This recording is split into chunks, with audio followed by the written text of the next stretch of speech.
Buenos días, mi nombre es Nildia Yamilet Mejías.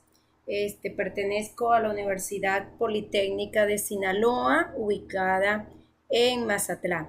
Voy a presentarles el día de hoy el trabajo perfil lipídico de una cepa de la microalga Dunaliella tertiolecta y su potencial para la producción de biodiesel. ¿Sí? Estoy acompañada en este trabajo de Irma Palomares y Gómez Córdoba Fidel, que pertenecen a la misma institución, y la doctora Laura Paniagua Solar, que pertenece a la Benemérita Universidad Autónoma de Puebla y con la cual trabajamos en conjunto. El índice que va a tener esta presentación consiste en una introducción, la metodología, los resultados, conclusiones y las referencias pues, que pudieron haberse empleado para la elaboración del trabajo de investigación y la publicación del capítulo del libro. En cuanto a la introducción, bueno, vamos a hablar un poco del panorama energético en cuanto a combustibles en México, ¿sí? México, pues, al igual que muchos países pertenecientes a la OCDE, tiene compromisos con la Organización de las Naciones Unidas para disminuir los contaminantes atmosféricos producidos fundamentalmente por los procesos de combustión que se llevan a cabo en el sector industrial y en el sector transporte, ¿sí? Sin embargo, el país, a pesar de esos compromisos, su matriz energética, el porcentaje más alto está en función de los productos petrolíferos, que son gasolina y diésel, junto a otros, y es muy poco la participación de las energías renovables o de las fuentes renovables, aun cuando ya vemos mucho la presencia de las fuentes renovables solares en cuanto a fotovoltaica y térmica, en cuanto a eólica, en cuanto a hidráulica, geotérmica, etcétera, ¿sí? Entonces, en ese sentido, dado que su matriz está girada fundamentalmente o principalmente en los petrolíferos, gasolina y diésel, el país pues no hace una producción masiva. Sabemos todos que nuestra gasolina y nuestros petrolíferos se tienen que refinar fuera del país. Eso hace entonces que el país tenga que importar un gran porcentaje de gasolinas y de diésel. Esto de acuerdo al informe publicado en el 2019 por la Secretaría de Energía del país.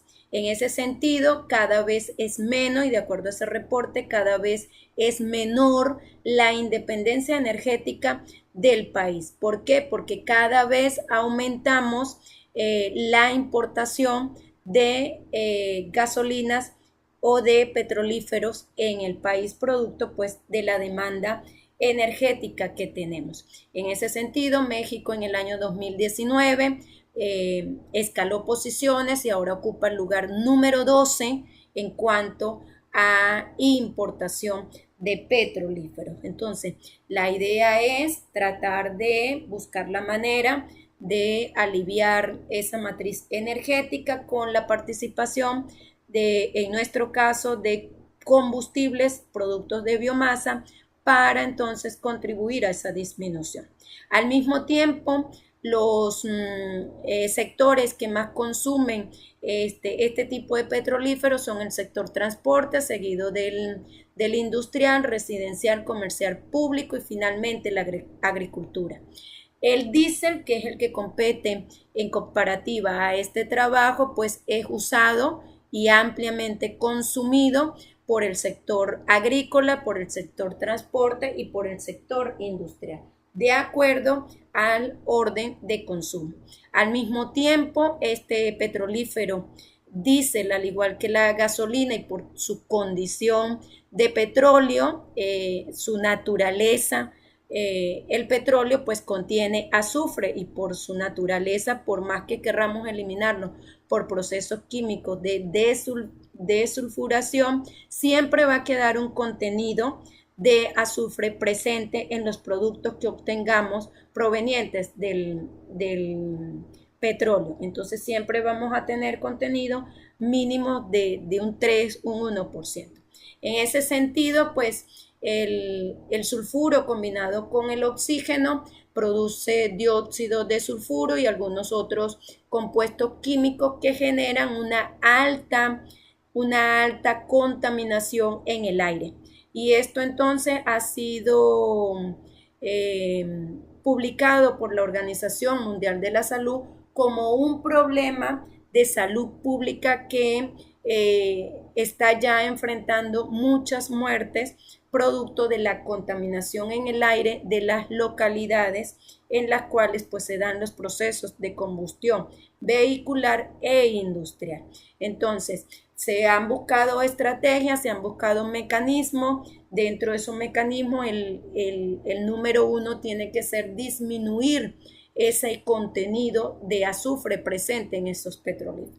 Tenemos así entonces el diésel bajo azufre por sus siglas DBA, ¿sí? Y tenemos la última propuesta ya puesta en los mercados internacionales y en el mercado nacional, que es el diésel ultra bajo azufre, cuyo contenido de azufre está entre un 10, un 15, unas 15 partes por millón, más o menos un 3% de azufre presente. Entonces, aún así, no podemos eliminarlo. Este diésel ultra bajo azufre está contribuyendo a una disminución de gases atmosféricos, pero sigue presente el azufre como tal. Y mientras tengamos azufre, tendremos producción de dióxidos de azufre producto de la combustión que hacen los motores o los equipos que se requieren para ello. ¿Sí? En ese sentido, entonces se proponen la biomasa como una fuente energética renovable para la producción de combustibles con bajo o nulo contenido de azufre en las producciones que podamos hacer. Es conocido ya por todos que podemos usar biomasa natural como los cultivos energéticos y podemos usar biomasa residual proveniente de esos cultivos energéticos, ¿sí? Que no solamente son los cultivos agrícolas, sino también la parte de la ganadería a través de toda la grasa que se pueda generar, que podamos generar también biodiesel, ¿sí? En ese sentido, y como una contraparte o contraposición, tenemos entonces las microalgas, que pues no ocupan las cantidades de terreno que puedan ocupar toda esta parte de agricultura, no requieren de una estación y de un tiempo en el año para producirse, reproducirse y darnos lo que necesitamos. No, las podemos tener a lo largo de todo el año, durante muchos años en producción para que pues continuamente nos estén dando la parte lipídica que necesitamos. Aparte de esta ventaja en cuanto a producción, que la podemos tener todo el año, pues también nos arrojan o nos aportan un contenido lipídico bastante aceptable y bastante comparable con el contenido lipídico que nos pueda dar un cultivo energético como la jartrofa o una grasa residual como los aceites de cocina o la grasa animal. Entonces todo eso hace que las microalgas sean objetos de investigación, sean proyectos a futuro prometedores para la producción de biodiesel. Entonces, el objetivo de este trabajo gira en eso, gira en reproducir la microalga Dunaliella tertiolecta. ¿Por qué? Porque la mayoría de los géneros que se han estudiado en este sentido tienen que ver con la clorela, clorela vulgare y clorela salina, los géneros de nanocloroxi, de Dunaliella, entonces las especies de salina, pero la Dunaliella tertiolecta se ha empleado más al campo de la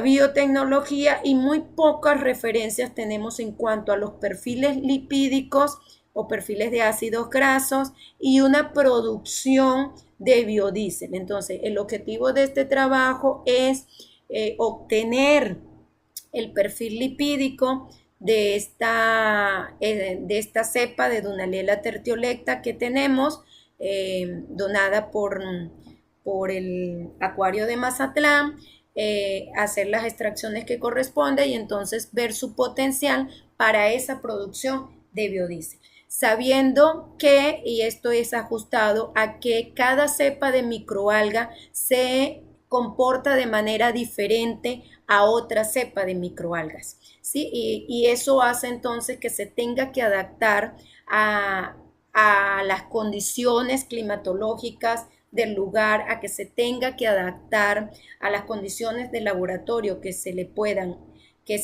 suministrar, eso basado en la literatura. Entonces, cada cepa va a tener un comportamiento diferente en cuanto a su crecimiento y en cuanto al perfil lipídico. Por eso, la idea de estudiarlas en cada región para entonces hacer comparativas. En nuestro caso, el objetivo tiene que ver con eso, ¿sí?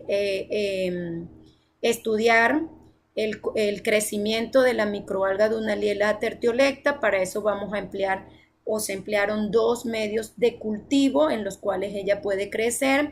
Luego entonces hacer las extracciones correspondientes, tratando siempre de tener un gasto energético lo menor posible en cuanto a tiempo y energía eléctrica empleada, y luego entonces a partir del potencial que nos pueda dar determinar si existe la posibilidad de producción de biodiesel, y luego entonces a partir de esa producción de biodiesel que hagamos en una segunda etapa, poder entonces decidir proyectos pilotos en el estado de Sinaloa, iniciando con la ciudad de Mazatlán. En cuanto a la metodología, como ya les comenté, el inóculo de la cepa de Dunaliella tertiolecta que trabajamos fue donado o fue proporcionado por el laboratorio de Mazatlán, ubicado en la misma ciudad en la que nos encontramos.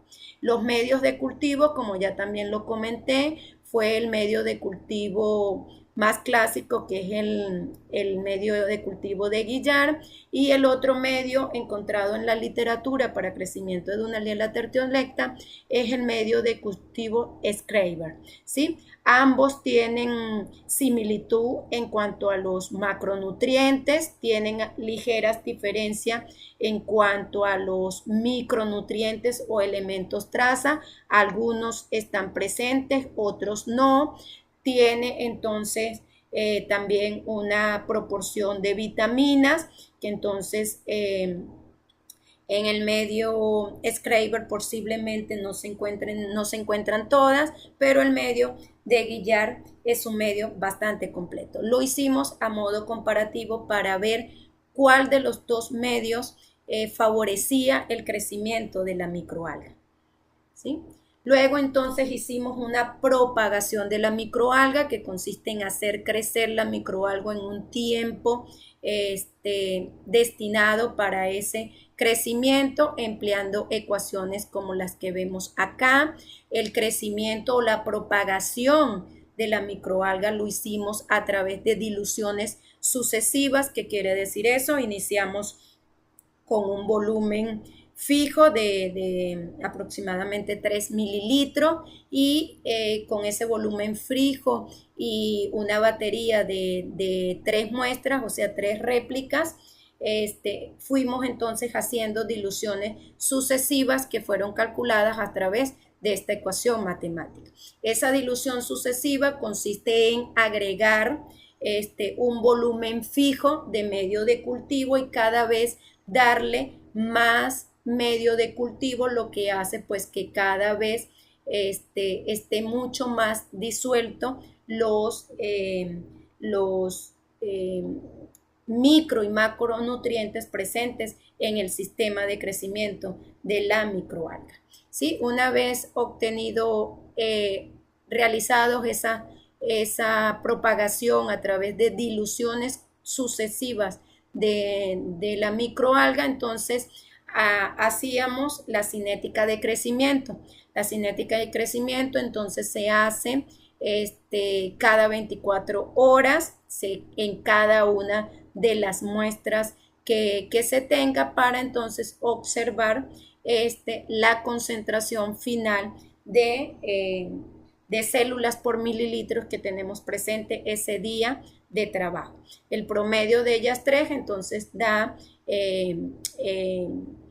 la tasa de crecimiento en ese día respectivo. Se midió tanto para el medio de cultivo 1 como para el medio de cultivo 2. Es necesario tomar en cuenta el tiempo de duplicación para poder hacer esa cinética de crecimiento, ¿sí? Luego entonces pasamos a la extracción de la biomasa. Nuestro volumen inicial, como dije, fue de aproximadamente 3 mililitros y nuestro volumen final fue de 19 mililitros, porque es la capacidad que tenemos en laboratorio para el crecimiento microalgal. Una vez alcanzado esos 19 litros por esas diluciones sucesivas que hacemos para el crecimiento de la biomasa, entonces pasamos a extraer la biomasa. En principio lo que hacemos es una filtración normal como la que se hace en química, y luego entonces para poder recoger esa parte micro la convertimos en macro a través de procesos de sedimentación, floculación. Entonces el proceso de extracción que nosotros hicimos de la biomasa fue aplicar agente floculante.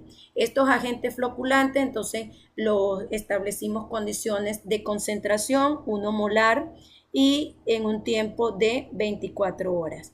Usamos un agente floculante químico como el hidróxido de sodio, un agente floculante ácido como el ácido sulfúrico y un agente floculante tipo sal como el sulfato de aluminio. ¿Sí? Una vez alcanzado la floculación y haber realizado la extracción por filtración de esa floculación, pasamos a un proceso de centrifugación. Lo que estamos queriendo es, en la medida de lo posible, obtener una biomasa deshidratada. Para ello entonces empleamos 5.000 revoluciones por minuto y un tiempo de 5 minutos de centrifugación. Pasamos luego al último proceso, que es el que nos permite obtener la biomasa seca en forma de polvo, que es la liofilización.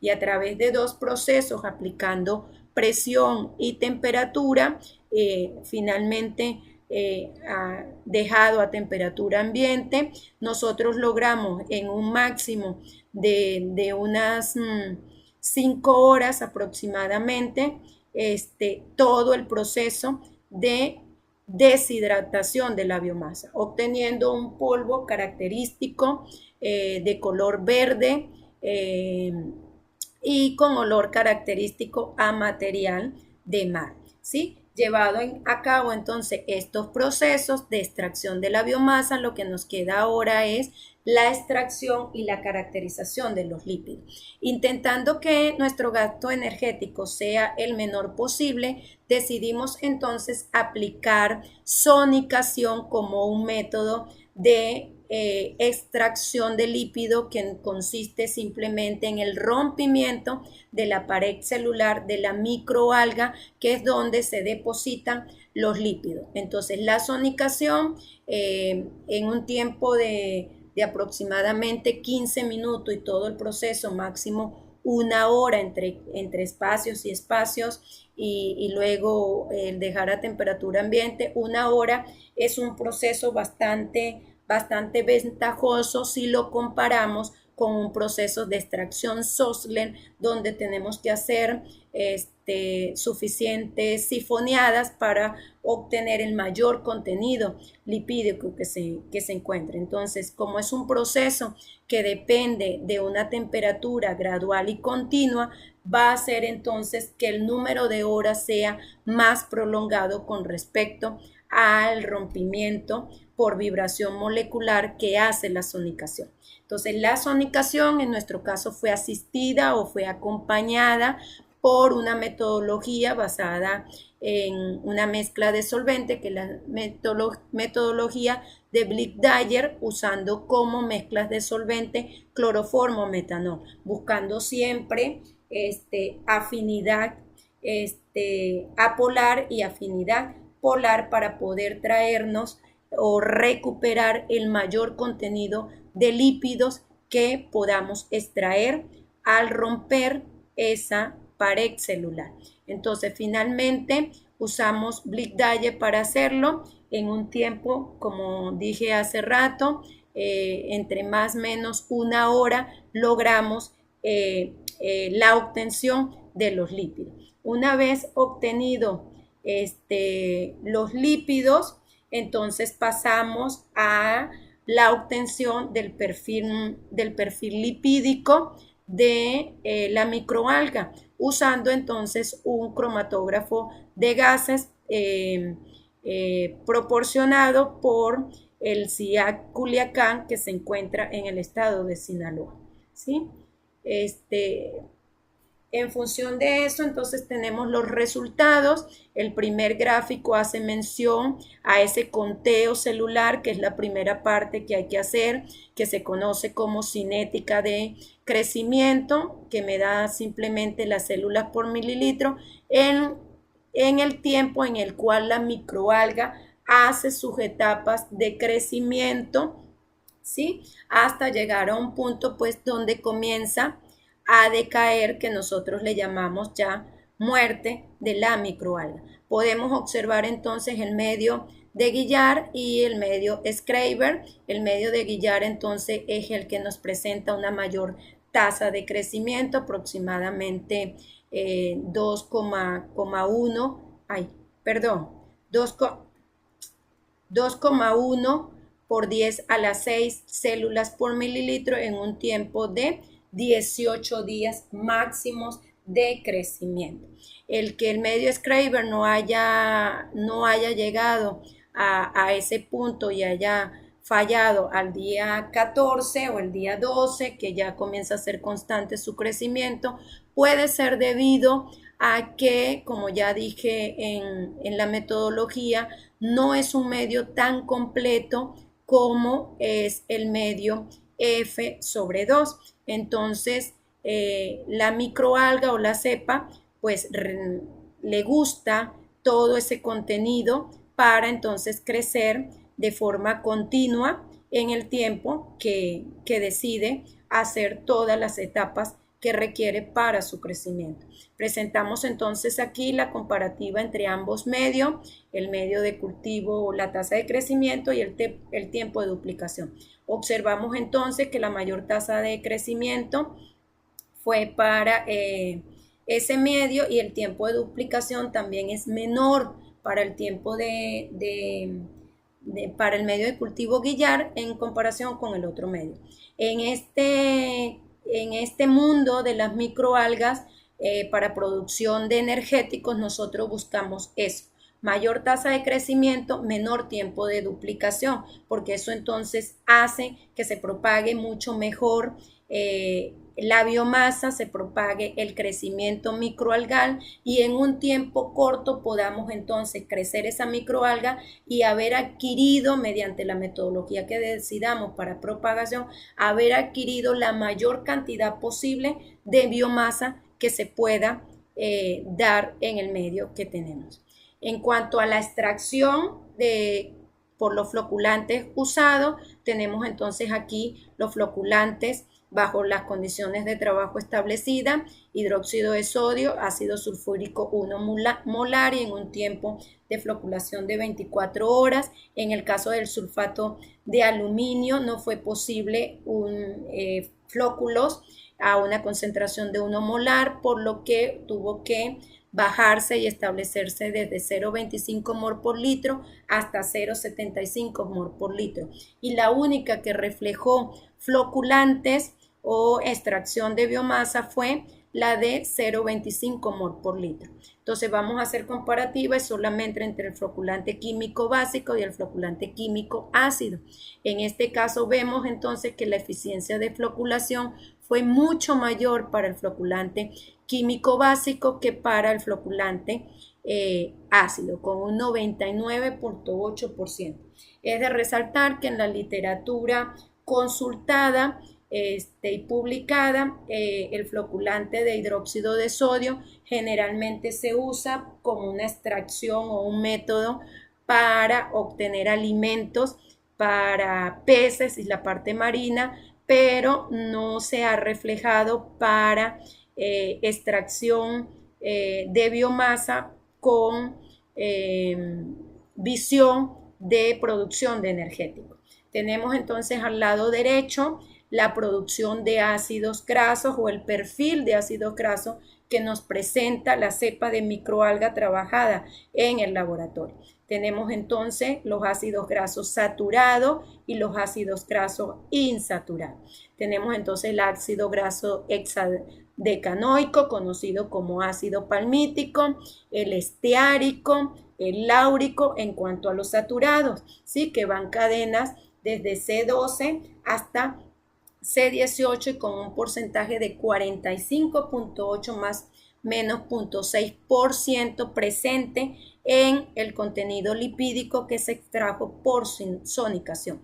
En la parte de lo insaturado, entonces tenemos el ácido linolénico, el ácido linoleico y el oleico y el cis-10-hectadecenoico, ¿sí? Todos ellos con un máximo de insaturaciones de 1 hasta 3, ¿sí? Y con un porcentaje del 54,2%, ¿sí? No es de asustarse que estén presentes los dos. Lo ideal sería tener solo un perfil lipídico, o sea que sea completamente saturado o sea completamente insaturado, pero la realidad de las microalgas, de acuerdo a los reportes que hay, no es posible, es una idealización. ¿Por qué? Porque es una mezcla de saturados e insaturados. Lo que hay que cuidar siempre es que las insaturaciones no sean mayor a 3, porque entonces va a haber afectación en las propiedades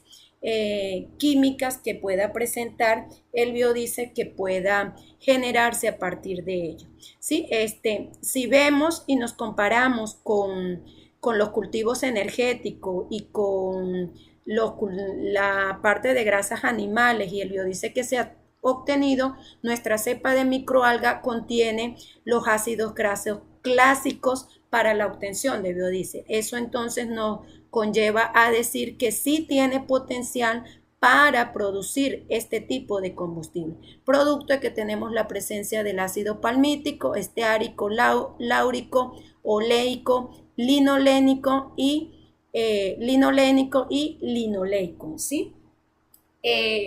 Lo que habría que investigar ahora, y son las propuestas que se hacen, es entonces hacer la producción de biodiesel para entonces ver la afectación del ácido linolénico.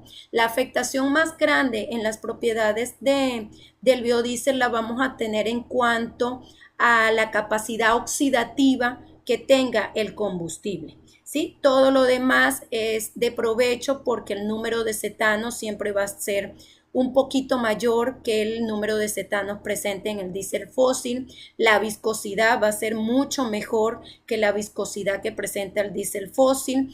No va a haber contenido de azufre en la mayoría de los casos, y si hay un contenido de azufre va a ser en cantidades traza y mucho menor que el contenido de azufre que pueda tener el diésel fósil, aun cuando se consiga bajo las dos denominaciones que tenemos. Entonces, nuestro problema a solucionar siempre va a ser la capacidad oxidativa del combustible. Y bueno, hay muchas técnicas o metodologías para poder hacer ese tipo de cosas, ¿sí? Lo más lógico es producir y consumir. Otra opción puede ser, bueno, si hacemos una producción masiva, entonces se va a almacenar, resguardarlo de la luz y del contacto con el aire para entonces evitar oxidación fotónica y evitar oxidación por combinación con el oxígeno del aire, y entonces pues pueda darse el rendimiento que queremos, ¿sí? México nos exige biocombustibles 100% puros, tiene ya los lineamientos establecidos en la Ley de Promoción para el Desarrollo de los Bioenergéticos que fueron publicados en el año 2018. Esos lineamientos están basados en esas características que tiene que tener esos biocombustibles 100% puros, y están basados en metodologías ACTM.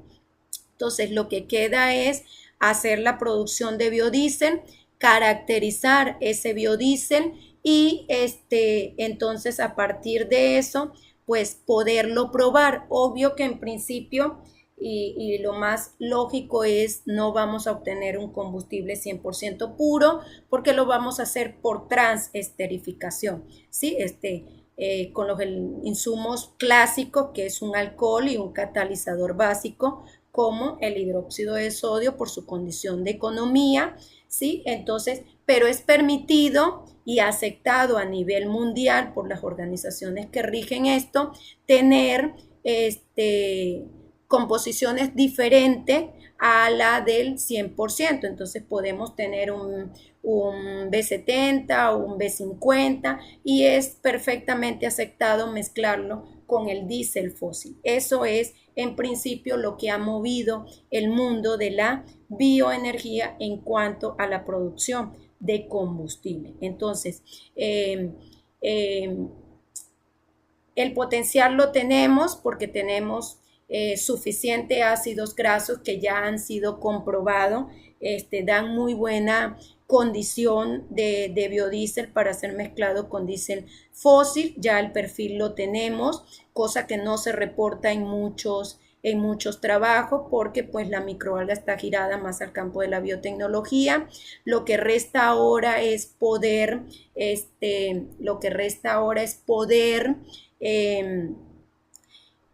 realizar la producción de biodiesel, caracterizar ese biodiesel, probarlo en un motor diésel para entonces ver el rendimiento, y a partir de esa segunda etapa entonces poder decidir los proyectos pilotos que queremos ejecutar. Dunaliella tertiolecta, esta cepa ya se encuentra en condiciones climatológicas de la localidad en la que estamos, está funcionando bastante bien con el medio de cultivo de Guillars, está funcionando bastante bien su crecimiento, se ha adaptado bastante bien en esta condición de verano, producto del calor y la humedad que se presenta en Mazatlán, se adaptó bastante bien. Entonces lo que queremos ahora es eso.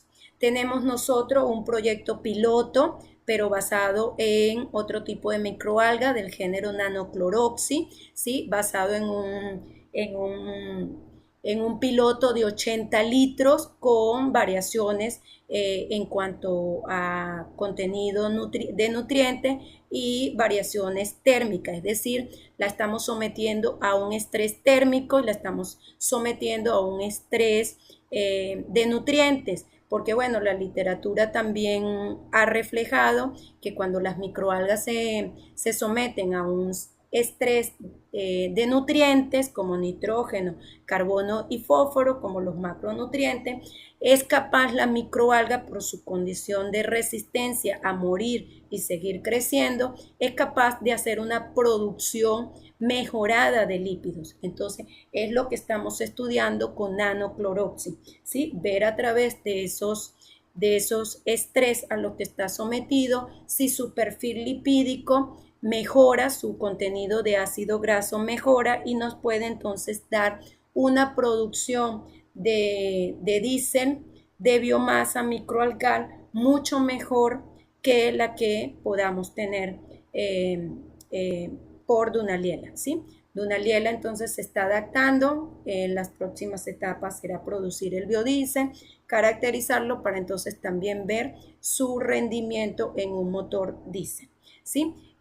Yo con esto concluyo, no me queda más que agradecerles la atención prestada a esta presentación. Quedo a disposición de todo aquel que me pueda estar escuchando y viendo y tenga interés en compartir información o interés en investigación en el campo que nos encontramos, pues con todo gusto me puede escribir al principio de la presentación y en el libro que se hará, pues está mi email, el de mis compañeros, con todo gusto nos pueden escribir y pues podemos ver para entonces hacer una investigación masiva. Me despido agradeciéndoles, pidiéndoles pues que se cuiden mucho donde quiera que se encuentren y que por favor no nos quitemos el cubrebocas hasta tanto esta condición no haya pasado, hasta tanto no tengamos un mecanismo de defensa que permita realmente protegernos, bien sea la vacuna o bien sean otros mecanismos que puedan generar la parte médica. Entonces, por lo pronto, lo único que nos protege es el cubreboca. Entonces, por favor, no lo retiren, cuídense y pues les agradezco mucho el tiempo empleado. Gracias por su atención.